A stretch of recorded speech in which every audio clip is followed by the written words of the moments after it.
Bố ơi, bố cái con chó nó kêu nào nhỉ? Con kêu lại cho bố xem nào, con chó nó kêu nào. Con Bố ơi. nào này bố ơi. Bố ơi. Bố ơi. Bố ơi. Bố đâu nhỉ? Con chó kêu nào con?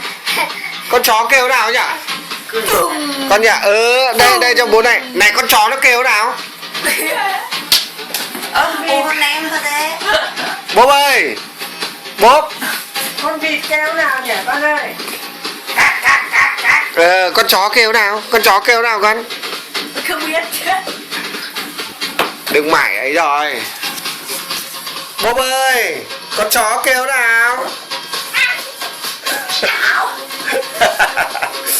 Hả bố ơi? Bố. Chó kêu nào con? Hả? Con chó kêu nào? Con kêu lại nào? Bố ơi, con chó kêu nào?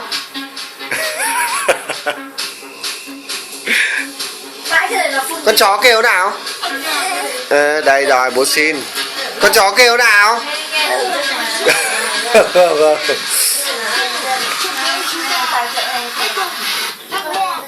À này bố này, thấy con chó kêu nào nhỉ? À thế con gà kêu nào? Em làm mưa đi bố ơi, bố ơi. Mưa đâu? Bố ơi. Đây mà. Nghịch. Này. Bố rồi. Đây bố hỏi này, thế con chó kêu nào nhỉ? Con chó kêu nào? Hả? Con chó kêu nào? Này, con chó kêu nào? Con chó kêu nào?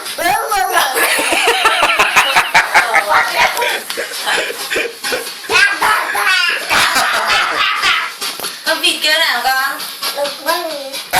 Cạc đây. Thế con thạch thùng kêu nào? Bố ơi, này. Thạch thùng kêu nào? Thạch thùng kêu nào?